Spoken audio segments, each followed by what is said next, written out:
Hello and welcome to this week's episode of Magic and Miracles. Today I am here with Eden.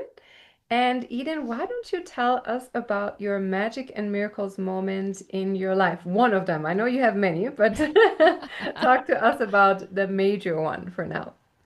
Okay. Hey, Dr. Jenny. So great. So Jenny was on my show as well a week or so ago.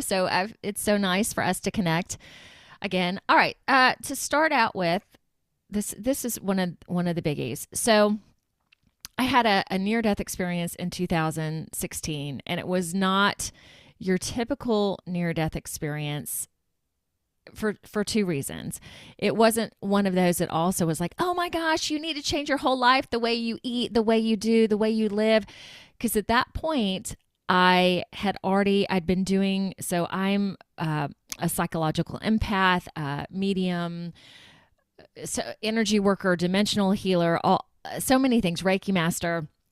And at that time, my kids were about 10 and 12, and I had a studio. So I live in the States, in Ohio. So I'm not from here, but I live here right now. So at that time, I had a studio.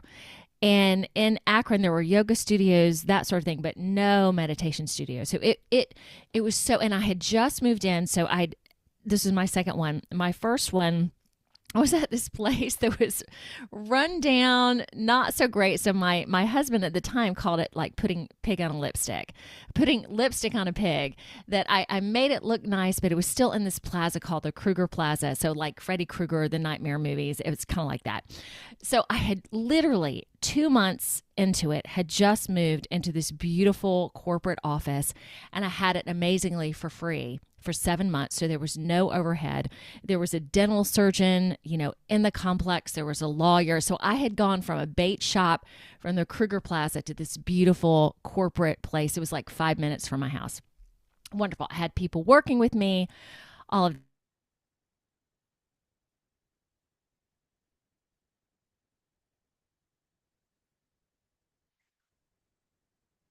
And I remember that morning feeling a little dizzy, a little off kilter, but nothing that I couldn't handle because everything was just so exciting and so good. So then Wednesday and Thursday, I had group classes, and I just started really going downhill very quickly. So I canceled them, and I never cancel any of my classes whatsoever. So Monday, Tuesday, Wednesday, Thursday, Friday, I could not get out of bed. The pain, I started having major pain in my head. I didn't care about eating.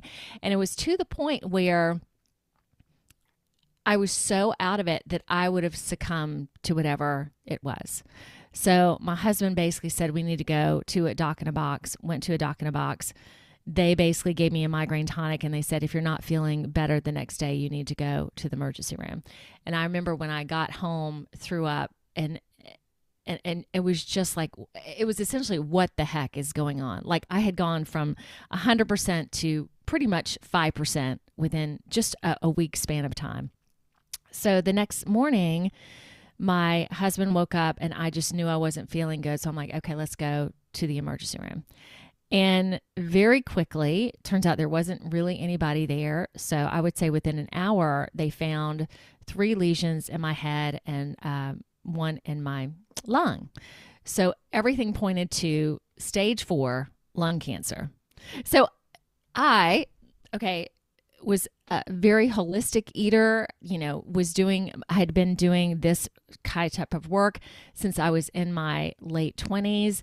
So I was in my 40s at this point. So my mindset was good. My body was good. Everything was good. So I remember just sitting there going, wow, I wonder what this is. Okay. And I wasn't scared because of doing all this work and knowing that there's, having this strong belief and faith in God and knowing that there's more on the other side and all that. So I was like, okay, it was kind of exciting, oddly. So what is in store for me? And what I remember Jenny being kind of like, so like, okay, from this point on, they drove me in an ambulance to the hospital. And a part of me at that point was like, oh God, I don't have to do the same thing every day. Like, get up, go to work. So I was like, okay, this will be interesting to see what's in store. And the stage 4 cancer never resonated with me because everybody was like, have you smoked? I'm like, no, I don't.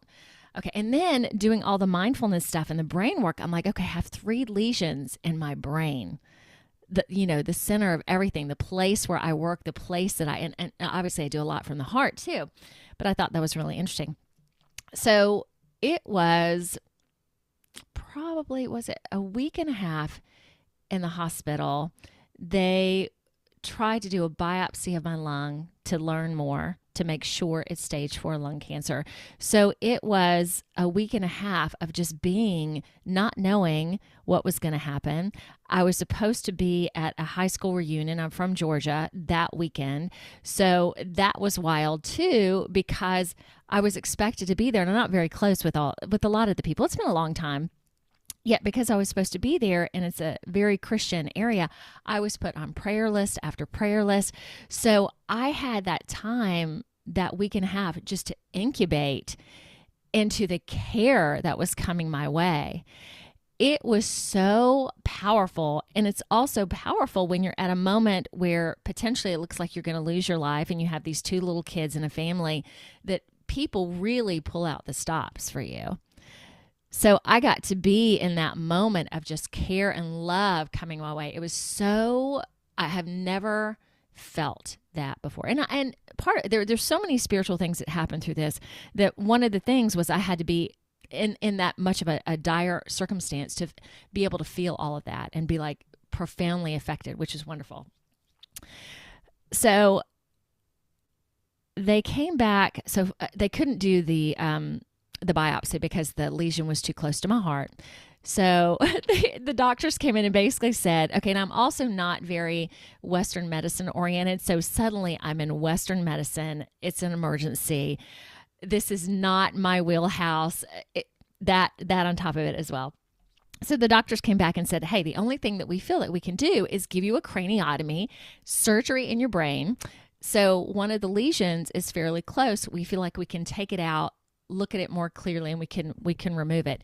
Yet, let us be very clear with you, Eden, that this surgery is major surgery. We don't know what's going to happen. You may die in surgery. You may come out of it. You may not be able to walk. We don't know. Here, sign this release form, saying it's okay for us to do this no matter what happens to you. And I remember at that point, I saw angel wings on the doctor. I just knew that everything was okay and this is what I was supposed to do. So I had the surgery. This was the only time in the hospital I didn't have anybody with me when I woke up. And from that point on, I always had someone with me because it seems like at night, that's when stuff would really happen. But I needed to be by myself at this point. So I woke up somewhere around 1 or 2 in the morning, having just had surgery on the back of my head. I was very groggy. And when I woke up, my door was open. So I was in the ICU of the hospital, which can be a lot of stuff goes on there. And throughout my stay, nothing like this happened. So my friggin' door was open and I could hear everything going outside, and it was literally like heaven and hell. Someone just came in. They were crying, like gasping, wailing, and then I could hear some of the nursing staff laughing. And I remember just looking at the dichotomy of that and still being able to relate to it, and wanted my door to be closed so badly. I couldn't find the clicker to call in a nurse, any of that. So this experience wasn't me outside of my body or a golden light that came. I just got this tap on the shoulder and this pressure that I could feel on my whole body. And it was, from my estimation, it was God. And God basically goes, hey, this is life as a human being. It is heaven and hell. And that's what it is. Now, you can choose to just close your eyes and leave. Totally fine. And the beautiful part about this, Dr. Jenny, was there was no judgment. It was pure love. You do what you want to do. If you want to leave, that's great. If you want to stay, that's great. And as you know, God said, if you leave, it's going to be awesome. You're going to be free of your physical body. I know, like it's just going to be euphoric. And I already knew that my kids were going to be fine, that my husband at that time was going to be fine, my family was going to be fine, and I knew even with my kids, watching them grow up, I'd still get to see them get married. Like I wouldn't be there in physical form, but I'd still be there. So I wasn't really concerned about any of that. And then God said, okay, let me give you this. If you decide to stay, you are going to learn so much. Okay, not if you leave, it's going to be great as well. Yet if you decide to hang in there, you are going to, I cannot even explain what you're going to learn. And I remember sitting there going, oh my gosh, okay. And then everything went away. Okay, and I could still hear everything going on outside. Like it was a beautiful choice. I could see both sides very clearly. And that part about if you decide to remain here, you are going to learn. And a part of me was like, how can I not do that? How can I not? Because I already knew in being here and what I had accomplished or whatever I had done, there's so much that I had seen and could feel and just knew the greatness that could happen. But there's also this part, living as a human being can be really hard and challenging. So there is this part that was just like, oh my gosh, if I just close my eyes, I can be done with this human body. Okay, I've had a good life or whatever, but to leave, that's pretty nice. That's pretty nice. And to leave without any pain or any sort of thing. So obviously I decided to stay. And within that, I remember thinking, I want to eat breakfast. So at some point, the nurse came in. I couldn't talk. And I remember getting out of my mouth or something for her to call my husband. And he ended up coming like in 2 hours. And usually he was very, very fast. And that morning I was like, okay, I'm just going to eat in gratitude. And out of that, obviously, I could walk again. The doctors basically called it kind of a miracle that I came through this. I ended up having what was called Nocardia Beijingensis. Let me say it again. Nocardia Beijingensis, which is basically an infection that I breathed through my nose. It went into my lung and crossed the brain-blood barrier, which typically doesn't happen. So I had the lesions in my head. So even that, I think I'm the only one in the U.S. that ever happened to. They did a study on me as well. And I also know that if it hadn't been this, it would have been something else. So I'm not like, oh, what caused this? I'm pretty sure I was in Mexico and we did some stuff with tires and dirt. I'm pretty sure that's when it happened. Yet I also know that if that hadn't been the case, there would have been something else as well. So after the what I call the near death experience, I was in the hospital for another month, had another craniotomy. And it took 2 years to heal. 2 years of getting home, and my physical therapy was basically, all right, we're going to sit down in a chair and I'm going to say 3 things and want you to repeat them back to me. So pig, cow, horse. Okay, I'm going to show you a clock and I'm going to want you to draw the big hand to the 12 and the little hand to the 2. I mean, simple exercises. Also for physicality, I want you to step one step and then come down. So I'm a thin person anyway, had lost about at 15 pounds at that point. I was just so thin, so rocked. And before then too, I was a very physical person. I exercised and eat well. And it really goes to show you when you're in a traumatic situation within this period of time, everything went away. Essentially, I was a shell of the person that I used to be physically, but mentally, I mean, it was challenging, yet I was driven or motivated to know that I had a purpose in this and everything was going to be okay. So there was only, I think, one point that I got depressed for about a week because I was in a lot of pain and it didn't feel like I was going to come out of it. Yet throughout the whole process, I was very upbeat. And even my mom was like amazed at how, happy I was through it. But of course, I'm like, this is what I do for a living. I mean, it's not just what I do for a living, it's who I am. So of course there are going to be challenges, but I'm also going to be excited about them. And I've since then changed the word challenges to adventure. Everything's an adventure, which again takes up to me another energetic level. So what I learned from this, some of the magic and miracles, was not only the experience, yet one of the things was my studio in the process moved to another place, which was about 30 minutes away.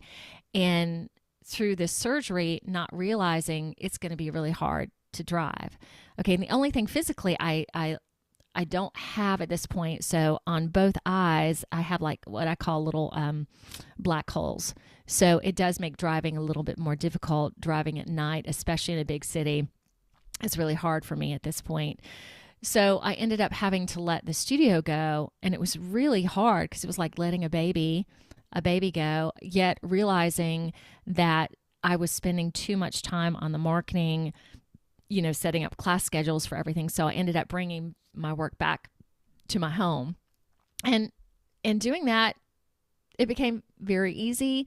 The other magical piece about it was now when any type of client comes to me and they basically have a really rough story, I can go, hey, I totally understand. Let me share mine with you. So I can relate to them on a level that I guess a lot of people can't. Or so I look at them and go, hey, what you're going through is really hard. You can do it. I did it. Let me tell you what happened. So there were so many things so feeling the love, having the experience, learning to let go of my ego essentially, and knowing that having the studio wasn't the end all be all, that I needed to do the work that I'm doing and to be able to focus more on it. So it was a incredible, I'll use that word again, adventure. All right. Do you have any questions for me? I just talked. I just talked.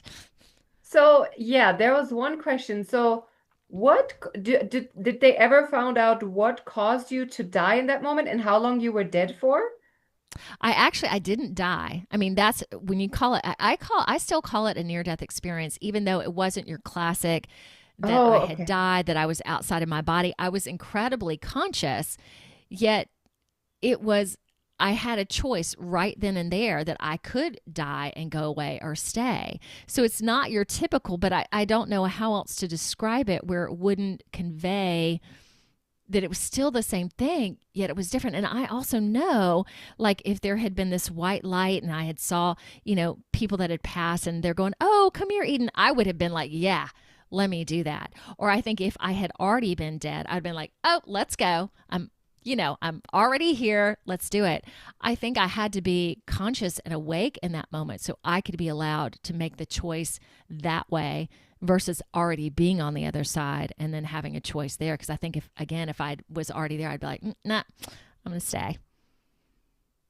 What I find so interesting about this is that a lot of people, when they have a near-death experience, right, like we said, their whole entire life changes afterwards, and they have this Mm-hmm. profound wisdom afterwards, and Yes. they believe different things afterwards.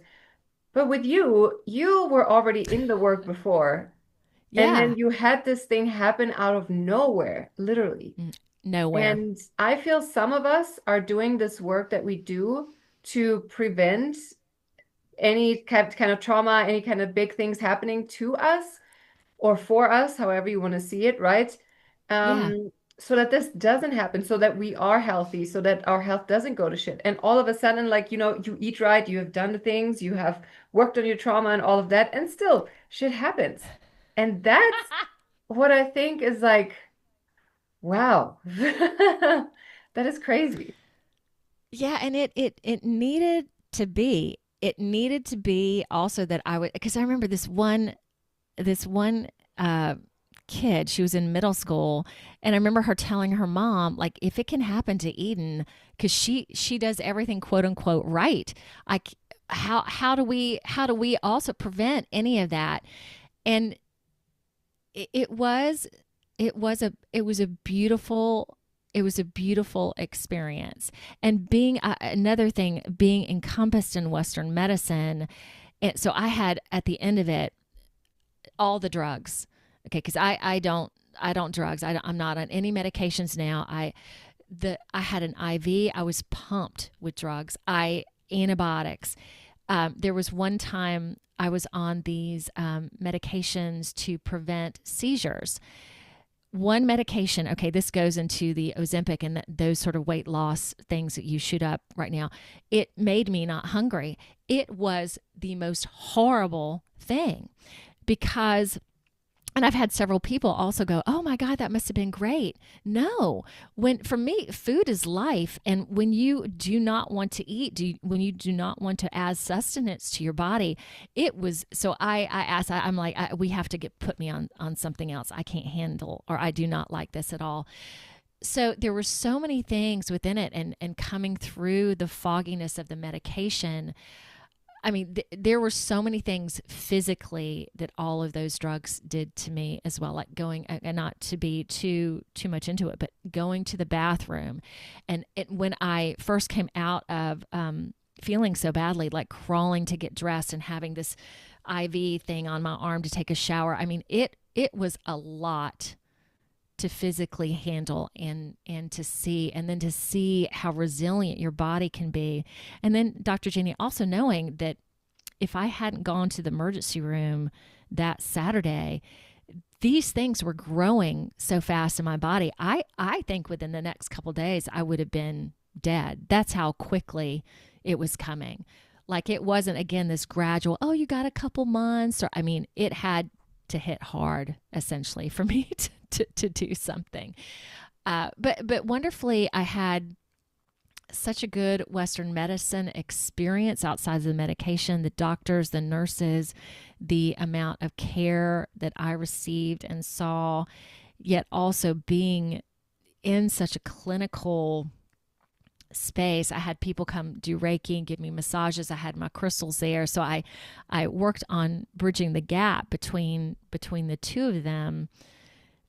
And it had to be an emergency for me too, because at that point, there really weren't any other choices. And my family, being very conservative, I guess, would have been like, if I had decided to do something else very untraditional, they'd have been like, "What are you doing?" So it was also kind of the pressure to go that direction, which everything was okay. Everything was okay. Yet also, this was something that couldn't have been prevented. This was something that spiritually, on a soul level, I had to experience and I had to go through, and to do it as best I could without fear, and knowing that I'm loved and that no matter happens, I am safe. And for others to hear that story from me too, that's really important too, that you just roll with life. And that's why we're here on this earth, is to experience things and to be able to experience and be willing to experience all levels, good, bad, ugly, all of it. Yeah. Incredible. I'm so glad you're alive and you're here. Thank you. Thank you. And while I was on your podcast, you were also saying that you have healed your own endometriosis that you've had. So it's another miracle, I would say. So tell us a little bit more about that.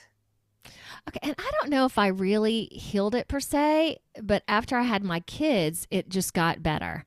So I don't know if I really did anything, because I was so, like, when you talk about the wounds and the what creates it, I really wish that when I was that age, I had dug deeper into that. I got pregnant. I had started my spiritual journey. So at 29, that was when I started meditation. I was started getting a little depressed. I mean, my life was good, but I was working too hard. And I ended up going to my first spiritual teacher. And it wasn't because she did meditation. I was like, oh, that meditation is also great. But two of my friends had seen her, and they talked about how she changed their life. And I was like, oh, this is really, really cool. And it turns out she did meditation, energy work. And I'd never been exposed to that type of spirituality before. So that changed my life. And I think just starting that and having my children, it just went away. Okay. So it's a miracle. Maybe you didn't do anything for it, but still, it's a beautiful thing that happened, right? Oh my God. Yeah, because it was a lot. I had a lot of feminine issues, a lot of them. And now I look back and I'm like, oh my gosh, I know exactly why I had all of that quote unquote trauma, because there was so much healing within myself and so much healing within the female community and the female lineage and ancestry and everything. And I still, to this day, this is really interesting, Dr. Jenny, I have always had urinary tract infections.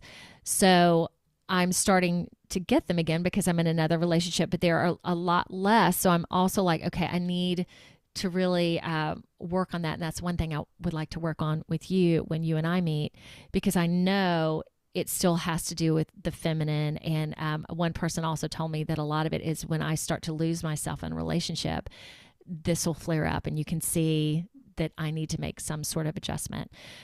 So I'm thinking that is kind of the last part of my feminine area that needs to be tweaked and adjusted. Yet I don't know about you. It's so interesting that as we continue this life, there's like, you think you've gotten rid of things or you think you've gotten quote unquote better, yet there's always a little bit more. There was something with my parents, for example, that I thought I'd healed. And 20 years later, something else came up. I'm like, oh my gosh, are you serious? Are you serious? And it's just because you get deeper and you can dive deeper and you can see things that you wouldn't have been able to see 5 years ago. You weren't ready for it. So it's always exciting. Like you say, it's Always always an exciting. adventure. It's always exciting and it's always an Yes. adventure without putting any judgment or anything on that. So I Yes. agree. So go ahead and tell us about maybe one or two more miracles that have happened in your life that were pretty incredible moments. Yeah. All right. When I started doing meditation with my first teacher, I two aspects of that were just tremendous for me. I grew up in the deep South in Georgia. So in the little town that I am from, again, very Christian oriented, and I had these parents that we didn't go to church. So my dad was going to be literally a Catholic priest, decided not to. My mom was Lutheran. She would watch church on TV. And not going to church was huge in this community. Everybody went, not just on Sunday, but multiple days during the week. So I would go into school and everybody would be like, Eden, how was church? What went on? And I just felt like this little heathen. I just felt like an outcast, essentially. And the teachers and people's parents were like, "Oh, let's hear about church for you. What religion are you?" I mean, it was a constant thing. So when I was around 9 or 10 years old, I decided it's time for me to find out who this God is, who this Spirit is. So I talked to my parents about going to this Bible study, and they're like, "Yeah, you can go, but you're going to need to, ride your bike there." I'm like, "Really?" So at 9 years old, I pedaled myself to this youth group, didn't belong to that church. It was run by a couple, and I was kind of an outcast there, this skinny little kid that would come in by herself. I thought they would have embraced me. They did not. So I kind of sat in the corner. So that was really yucky in a sense, because I'm like, oh gosh, if I go to church, they're going to love me. And then I started reading parts of the Bible, and that to me was a little shocking as well, because this all loving God, from my perspective, killed people. And, and women were seen as unclean and kind of, I can't remember even horror was used, but it was just, as a child, I was like, am I old enough to even read this book? So I just was so hurt and just confused, and was like, where is God for me? None of this is fitting. None of it feels good. So I just decided it's just not in the cards for me. So within that, I didn't realize how lonely I was, and how, it was just like, I'm just going to be here for today. I have no spirituality. I have no context that there's anything greater than me. So when I met my first teacher and I started doing this meditation work, I immediately started feeling energy through my hands. And I knew that if I was going to believe, so I like to say God because it's very personal for me. Also believing source, what universe, all of those words are awesome. But yet God is very personal. I knew that if I was going to believe, I was going to have to be hit on the head. And in doing the meditation work, it happened for me. I had parallel life, past life experience that I could not deny. I so when I was little as well, I used to probably around the same age that I was trying to find God as well. I couldn't sleep in my room because something just felt so uncomfortable out in the hall. Like I at that point I had no concept of what it was. It was just, and I'll use these words because as a child, it was miserable. I could not sleep at night. Night would come, I would be fearful. I'd gather all my stuffed animals by my head. Okay, being in the deep south, it was really hot. So even in the summertime, I would pull my sheets over my head. I started sleeping on the floor outside of my bed so I couldn't see in the hall. So when I was doing this meditative work, suddenly it came to me that there was a man in my hall and he would pace up and down. I saw him clearly. And suddenly I was like, oh my God, that's why I was scared. I wasn't just scared for no reason. There was a huge reason. And just seeing that and knowing, like, oh, I can see entities, I can connect to above and beyond. And that's when my gifts or abilities or whatever really started coming up through this work as well. So that was one of those things that discovering God, discovering that we are all so much more than we believe. And then when the real, I always was empathetic, but I didn't realize how empathetic I was. And to the point that I can really feel your feelings and I know where your feelings are and I can feel them in your heart and I can feel them in your gut. So it really just made me who I am today. And there were so many things and so many layers that I shed in doing that work so I could do it. Because at one point after 6 years, my teacher and I was leaving Atlanta and Georgia where I was being taught at the time. And she goes, well, now you need to start doing this work. And I remember I had a career. I was in advertising at that point, and it was so easy to leave it and go, yeah. Like I just knew it in my heart that, yeah, I need to start doing this. I don't really know how, but I also did that on my own. I didn't need for her to tell me exactly how to do it. I was just like, okay, let's start doing this. And it's grown ever since. I can't imagine doing anything else because this is who I am. Whoa, that was a lot too. I feel like I just talked That's all a good. That's lot. all good. That's what we're here for. Oh, good. Okay, good. Yeah, So it's been dramatic and wonderful. it's been adventurous, hey? Yes, indeed. So give us, let's say somebody who's listening right now is not believing so much in magic and miracles or wants to call in more magic and miracles into their life. Let's go with that. They want to call in more magic and miracles into their lives. What would you say to them? I would say, oh gosh, multiple things. I I believe that meditation, whatever you want to call it, if you don't feel with comfortable with meditation, prayer, anything that can just first make you quiet and contemplative and getting yourself out of the day-to-day drama where you can come in and find peace within yourself, because I also believe that is the place where you can connect to God, to spirit, to Jesus, to whatever, like you are an embodiment and all of that beautiful energy.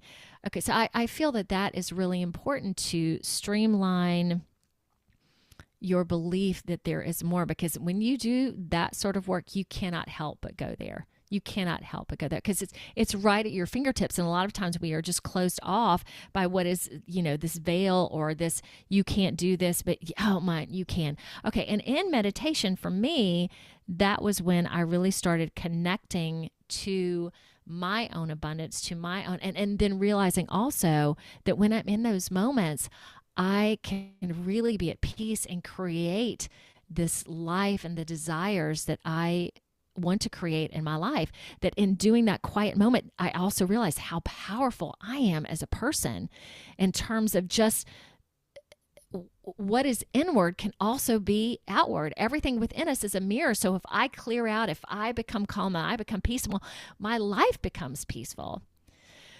So doing meditation, doing that quiet time, realizing how powerful you are, how wonderful you are. And I think the key within that too is also finding that love within yourself. If you find it inward, your life itself becomes more lovable and abundant as well.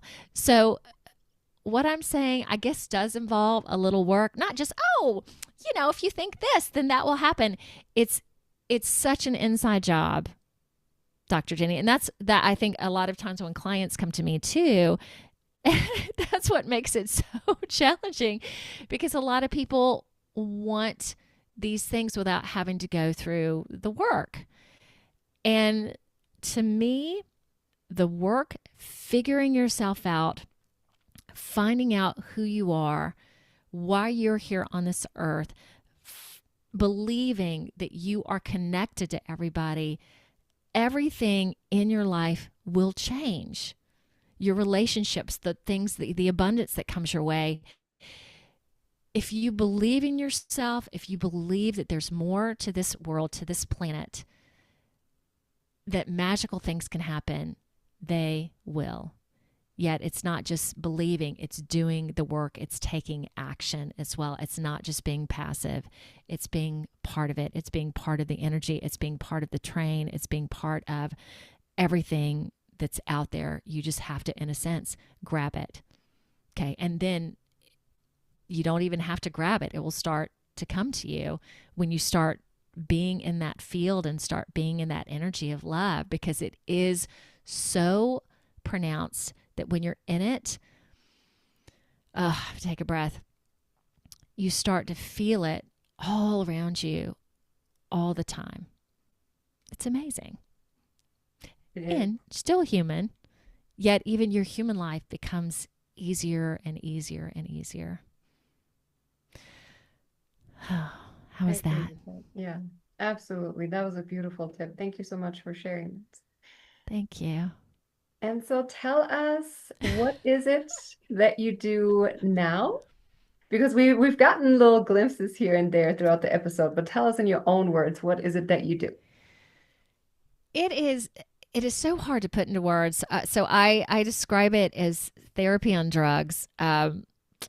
It's way more than that. It's like I've had many people who come to see me. So right now I do mostly one-on-one sessions. I'm imagining that's going to change here in the future. I do group work as well, but ever since COVID, that has changed dramatically, because I also did amazingly corporate work before then. That was probably 25% of what I did, and that all just stopped. So I call myself a soul realignment specialist. And it's basically, you can come to me if you have any kind of physical challenges in your life that you want to figure out why they're happening to you. I have a lot of people that come to me because they just want their life to be better. So in a first session, for example, okay, say you come to me with a physical challenge. In the work that I do, after all these years, I have this toolbox of just amazing things that can happen. I can also, being a psychological empath, I can feel within you where the pain is, what's stuck. I hear from source, from God. I have these voices that come in my head to give me questions to ask you to, and I also see things. I also work with galactical beings that also help me. I can, if it's talking about a parallel life or a past life that's important to come in, that will come in. I do light language as well. I also work with, say you had an issue with your mom will show up, and I work on healing her and you. So it's like almost like this buffet of things that I get to pick and choose, or that just come when I have a session with someone. So with lightning speed, especially where I feel the energies are right now, that things are just beautifully sped up, where something might have taken someone 2 years to heal from, they can heal from it now in a couple months. I mean, it's just amazing to watch. So, for example, I have one client and she's been on my podcast well. So this is not we can talk about it, who came to me with alopecia. Her hair started to grow. So she's in her 30s, has never, like, she had just a little bit on the top of her head, very patchy. It's growing now all over her body. And part of it, from my estimation, was because she had locked her feelings all inside. And once she started expressing her feelings, because to me, hair it's like, when the wind blows and you feel hair on your arms, it's all about feeling. And now she feels comfortable in her body. So she is growing hair everywhere. She's having to shave now. It's just amazing. And I also believe that folks that come in who have eating disorders, so I work with eating disorders a good bit, bipolar, addiction, that Western medicine basically says, once you're an addict, you're going to be challenged with this your whole life. Okay, you can probably relate to this.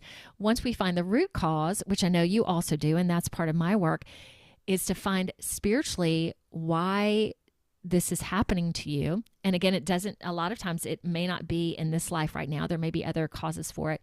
That once we find the root, that you can look back and go, I had an eating disorder, but I am not that eating disorder anymore. So I've seen changes within that. I've seen changes within addiction. It's just been, oh gosh, I forgot what your question. Oh, what I do. It's been amazing just to watch the transformations, and a lot of, well, probably most. Okay, at this point, everyone who's come to me on depression medication has eventually weaned off as well. Because when you find out why you have this depression, you can move through it. So my goal is also to get people off medications. Not to say, sometimes it can be helpful, so not to say, but also to not rely on that, to rely on yourself. Absolutely. Yeah. Yeah, so And I can work remotely, face to face. Okay, what were you going to ask? no, I was just gonna say I also worked with Eden already. So I can only recommend her.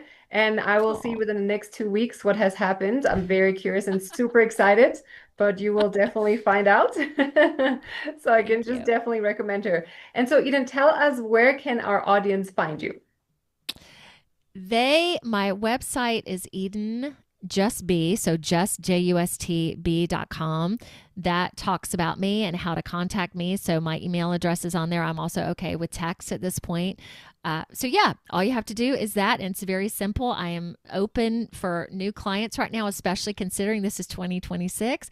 And I'm very excited for this year because this is a what is the word I'm looking for? This year is going to be remarkable in the next couple years to come. We are at a transformational time. So if you choose to start really making a change within yourself and doing this work, the world, the energy is supporting you and desiring you to come forth, to figure out what you're all about, what your soul desires. It is the time. So whether it's going to Dr. Jenny, coming to me, there are so many beautiful resources out there who are really ready to help you step into your power and your abundance, and that's what I love to do. So let's do it. Beautiful. I love that. So now, Eden, I just want to thank you for your beautiful energy, because you're always like, whenever if it's your podcast, if it's, having a session or whatever with my podcast, like, your energy is really beautiful, very pure. Oh, You're always smiling. And I think that's really, really beautiful. So thank you so thank much you. for coming on the podcast, for sharing your wisdom and for your knowledge, and also for doing the work that you do, and for your podcast as well, because it's awesome. And you guys can check out my Thank you. episode on there as well. Awesome. All right, thank you, Dr. Jenny. Thank you, everybody. I loved it. I loved it. Thank you so much. See you guys next time.